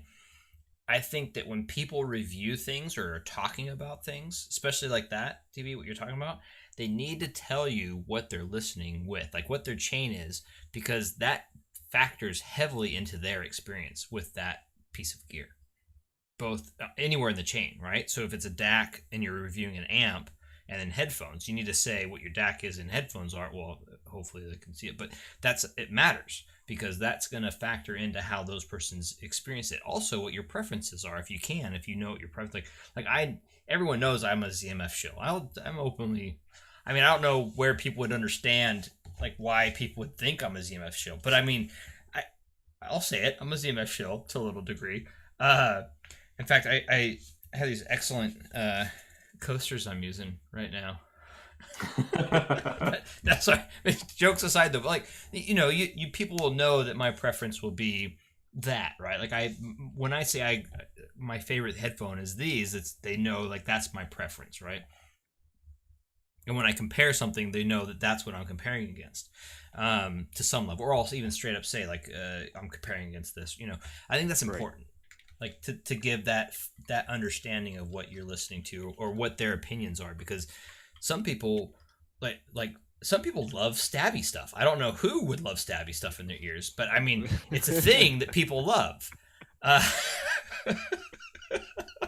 I mean, you know, jokes aside, but like, you know, I mean, like, you know, once you learn people's preferences, you can understand and appreciate where they're coming from, and then once you have that understanding, you can better align with those people and those opinions, and you can better understand how to judge and base your decisions from those opinions. Right. Sorry, like, I always rant over. I always try to compare with another headphone, right? Like, when I was testing like the Verite Closed and the Aria and the Empyrean, I would compare it with the Verite Opens, even though I guess not everyone has heard the Verite Opens, but like, but then I also understand like each headphone by itself has its merits, right? Like the Aria is not quite as natural sounding as the Verites. Yes. But it does have it's a so lot of things going clean, for it's it, right? wide, It's clean. separation, the imaging is fantastic. Yeah, so like I think it's good to know where your baseline is, like how you're comparing them, and then like the Empyrean was kind of like a middle child which didn't know what to do between the two. Just love me. but so comfortable. Yeah. Yes. I feel like that's overlooked a ton in this community though. Like there's some really uncomfortable headphones that cost a lot of money. Sure, but then like I could buy these for 200 and I'm not complaining either, right. You know. So like it's different. Like the cheaper you go, the lighter the headphone, actually the more comfortable they can be sometimes, right? So it's hard to say like, you know, I just want the most comfortable headphones no matter how badly they sound. Yes. But there is something you said about that too. Like I will say that the comfort is important. Oh man, and those things were like putting like I think the only other headphone I've ever worn that was as comfortable or more comfortable or on par was when I have my Aeolus with my suede pads and I have the big suede pilot pad on those things, and it's like putting a big old pillow on my head. That's about the only other level I've had of that similar comfort, if that makes sense. Well, and build quality too, though, right? Like when you took them out of the box, did you look at them and go, "Nah, these aren't worth that"? No, so this is where I think that the Empyrean really comes into play. Is like I think they literally did do that. Like they put so much money into the build quality, and the build comfort and everything is so like impeccable, and the look of them, they're fantastic looking. The Empyreans. Oh yeah. But then you put them on, you listen to them, and it's like, huh? The case is really cool too. And I felt like such a weird. Like I remember walking into my office, people were like, "What are you doing with this?" I felt like I needed to have like a handcuff or something to be like. I want to see a version 2 of the Empyrean with a more I don't even know how to say this because I've been drinking all night now at this point. What's the word I'm looking for? A more traditional audiophile like tuning. Yeah. Instead of like the kind of fun tuning that they went with that was like a little more mid-fi than hi-fi. Yeah. Yeah. I think that's actually perfect. They took a really good planar. Like the driver they made is really interesting. The way they designed it. So they have the traces in the film, and so all the bass is up above your ears, right? It's up in the upper part of the right. It's got that huge shelf. Yeah. And so they circle it back and forth, and it gets to where it like basically sits in like so, and then it has the circle traces. The thing that I was always having a problem with it is, to me, I heard the bass. Like it felt like the bass was coming from a different angle than I'm used to, so that threw me off. And then the treble and mids were beamed into my ears, and that's where I was like, it threw me off. I guess that's part of the problem. And then I guess I was talking to Android about this the other day. I kept calling it the wall of sound, and I hear this wall of sound with planars a lot of times. Where all of a sudden, like there's certain points where all of a sudden it's just like this. It's like the scene is Star Wars and the trash compactor. And it's like, you know? And so I had this big, like these two walls of sound that just kind of whap my ears. And it's like, I'm not getting like, it's not the most enjoyable experience. And then he was like, oh, that's the thing with planars. Like there's an actual definitive wall of sound that planars do. And so I think I might just be sensitive to that. So that might be why I like dynamics so much more than planars. So there's something else to think about too with those types of things. But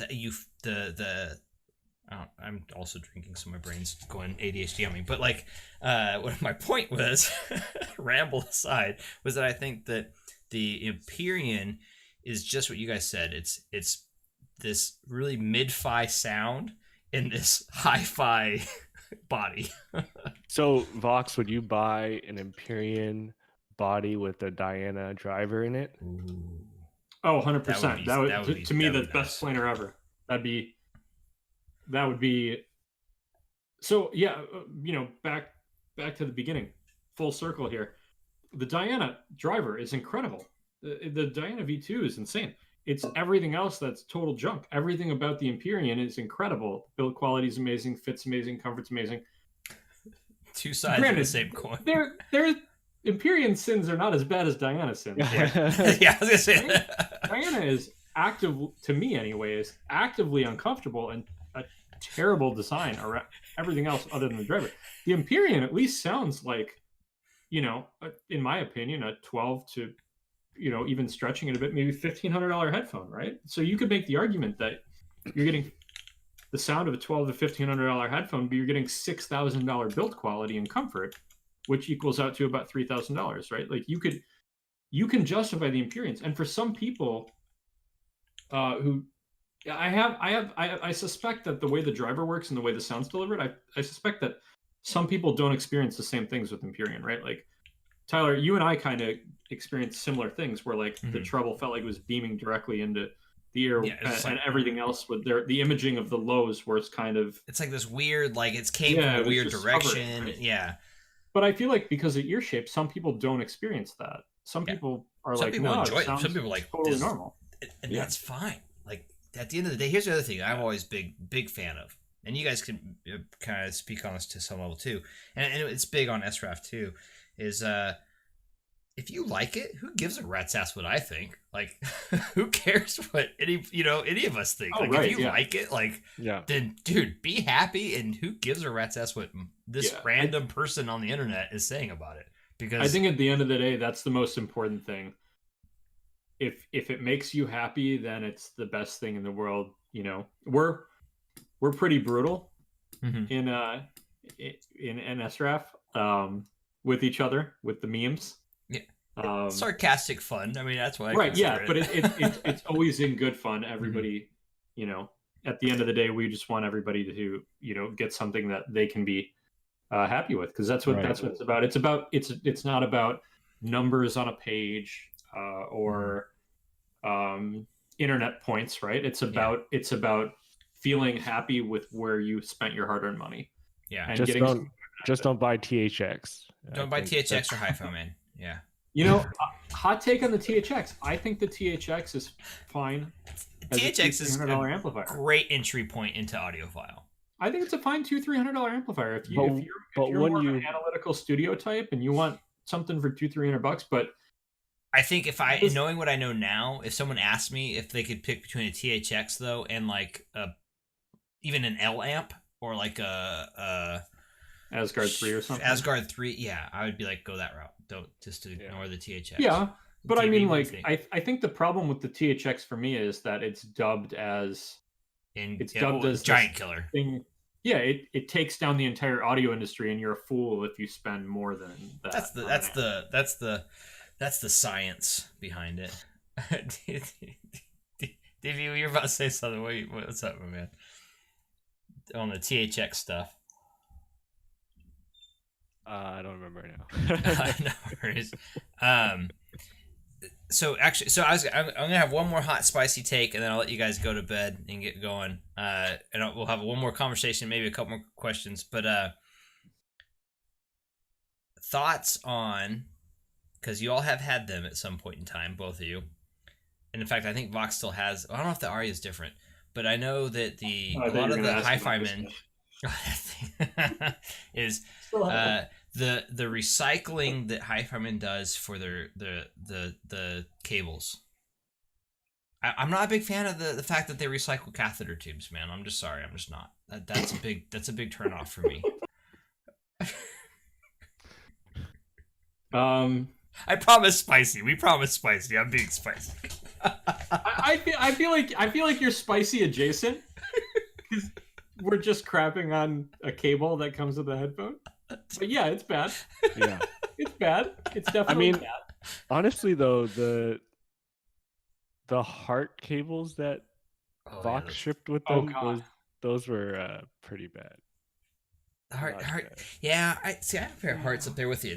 So I have Anandas sitting. It's kind of dark. You can't really see it, but where are they at? They're right there. The Anandas are right there. And I have heart cables, not for those, but I have heart cables for these, or for the ZMF and / LCD stuff. And I also have them for my vocal erupts, which I have vocal erupts. I should make a thing about that. That's an interesting story. But they are definitely a little bit janky. But the fact that they are so useful for that interconnect thing, it makes up for the jankiness. I mean, there are other people who do similar stuff though. Yeah. But it just seemed like there were a lot of people who kind of recommended them, and then once I got them, I was like, "Whoa, what's this?" So They're from your neck of the woods too, as I recall. Drip. I don't know. speaking of cables and trying to and maintaining the theme of being a little spicy tonight. Uh-oh. So when I opened up the Diana, we're going back to Diana. When I opened up I feel Diana, like there's a grudge. There's a weird lady in the corner of your room with black hair on the wall ceiling. The first thing I said was, "Wow, this is a decent stock cable." Mm-hmm. It's still not as nice as, $100 aftermarket, $150 aftermarket cable.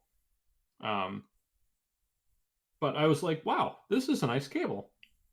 It's good that a company is finally shipping with a nice cable. Mm-hmm. And then you found out it was $800. $500. It was like, you can see the hot glue on it. It's unbelievable. Like this is crazy. To be fair, and I'm gonna have to say it, Zach, if you're watching GMF, their stock cables they're no longer being done this way. We had a long conversation about it on my live stream with them, but like their original stock cables for the ZMS, the flat cable. You guys go? I have them. Yeah. The flat cable. So to be equally,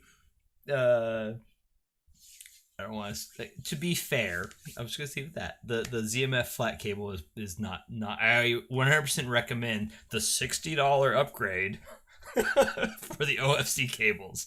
I mean, even the OFC cables, I feel like are too thick. Yeah, they're thick. They're definitely thick. You know what though? I think $60 for the but OFC $60 good value. Yeah. They but are good. Yeah, they're absolutely a good value in this community.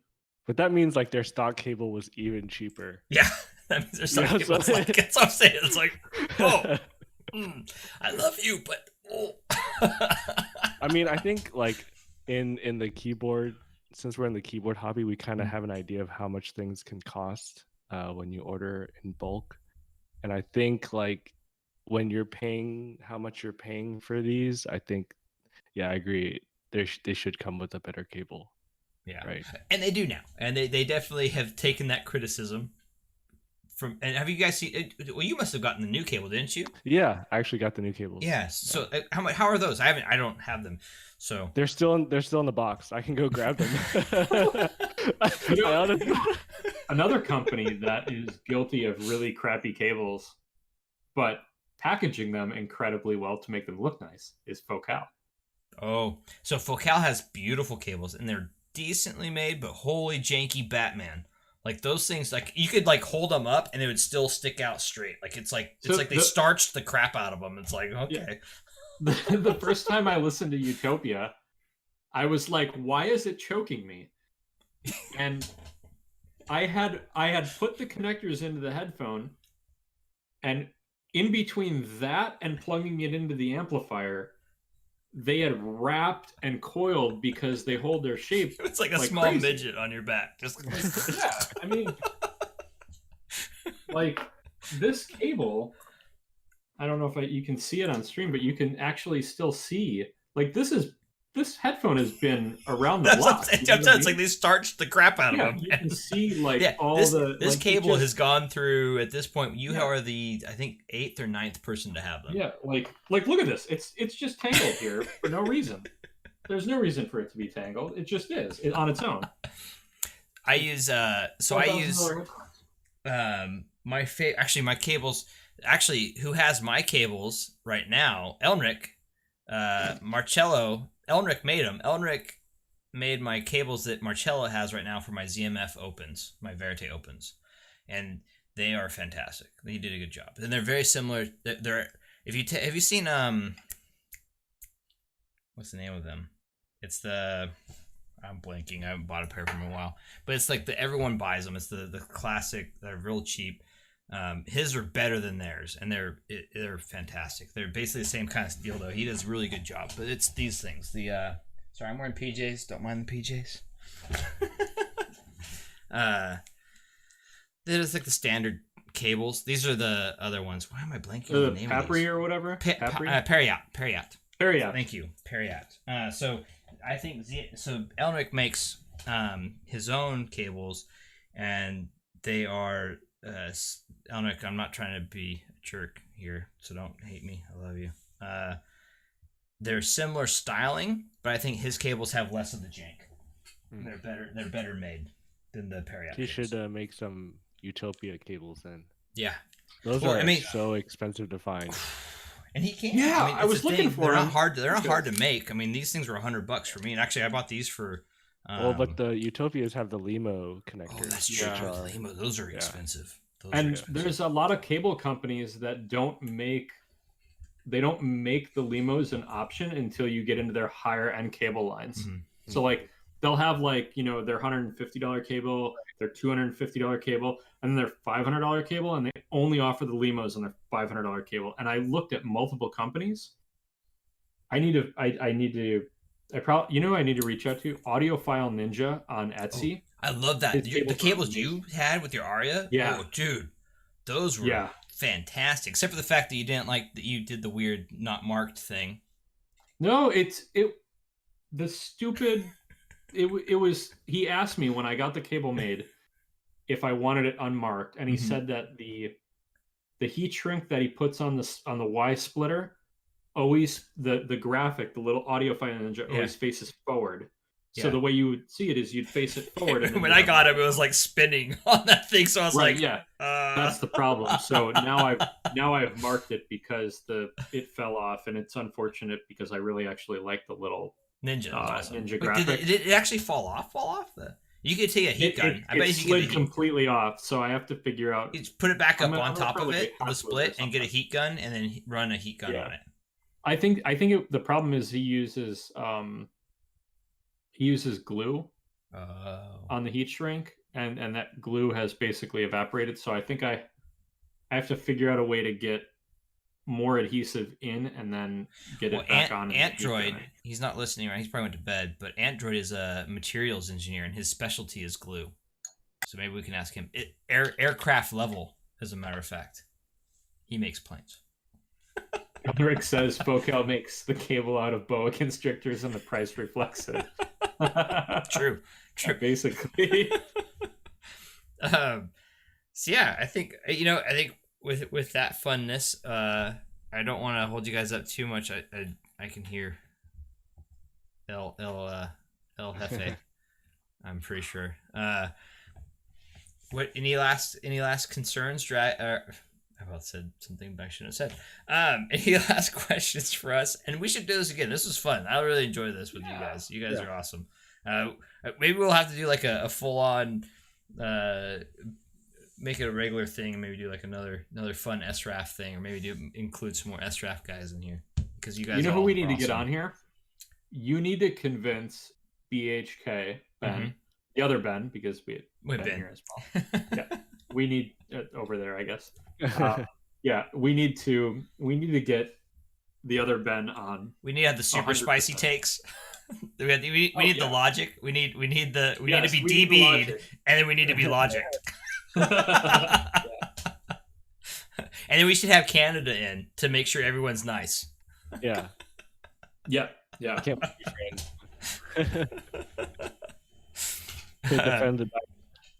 To defend the Diana, exactly. Maybe we get some other Diana. We should. That's what we should do. We should have a Diana versus the rest of us. But you guys saw the pictures of his new Mogwai, right? Oh, it's so gorgeous, dude. Oh, it's gorgeous. Absolutely gorgeous. The thing was very beautiful. Very awesome. Yeah, actually, yeah. So actually, Marcello too. We'll have to get him on too. Always happy to have Marcello. And I don't know if you guys have met Marcello yet. He was he's the one of the Mr. Photography. He did the bunch of the YouTube videos. I chat with Marcello pretty much on a, if not daily, every other few days basis. He's been super busy editing. I feel bad for the guy, you know. Marcello, he takes pictures of competition bikini models all the time, and he has to edit pictures of them. It's a horrible job. It's a tough job. Sounds terrible. So on that, I mean, he does have to take the other side of that is a bunch of muscle dudes in bikinis as well. So, gotta have that balance, I guess. That balance. But anyways, yeah, we should definitely have Marcello on. He's a good dude. So anyways, in fact, I think Marcello, we're gonna work on it. I think we're gonna have a stream on his show about ZMF because he got the pendant. And speaking of Mogwai and that kind of stuff, he got the pendant. I think I shared with you guys with the crazy camphor burl pendant. Oh my god, yeah. His is ridiculous. Fantastic looking. I told him if he doesn't buy it, I'm buying it. Anyways, on that note, anything you guys? I'll leave it to you guys. Say what you get. Any last statements from you guys, and we'll jump off and let you guys go to bed. I know it's late for at least Matt down there, Vox. Oh yeah.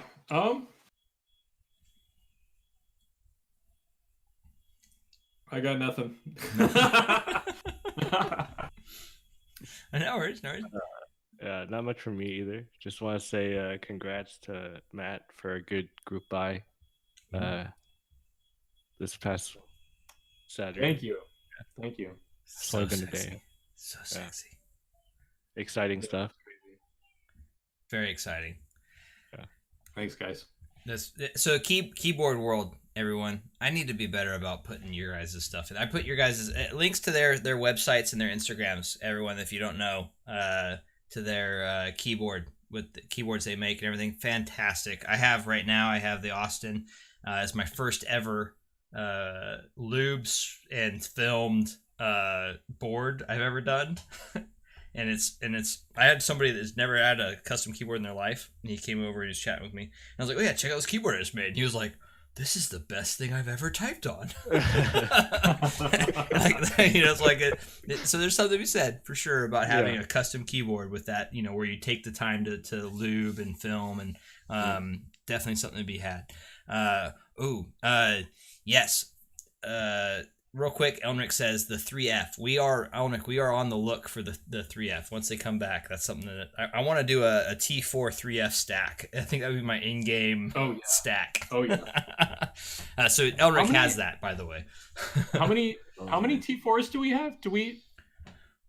Scrap makes 3 of them, right? 3 or 4, right?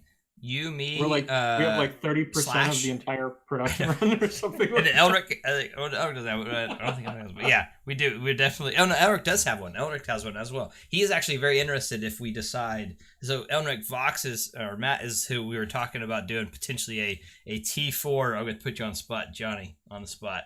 T4 copper side T4 customs. Once he's done with his group buys, and we can start looking at it some more in the future, maybe.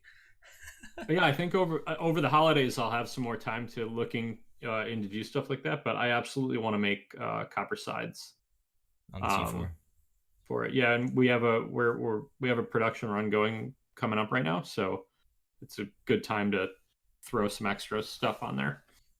Very cool. Very cool. So fun facts, forever coming soon. Forever.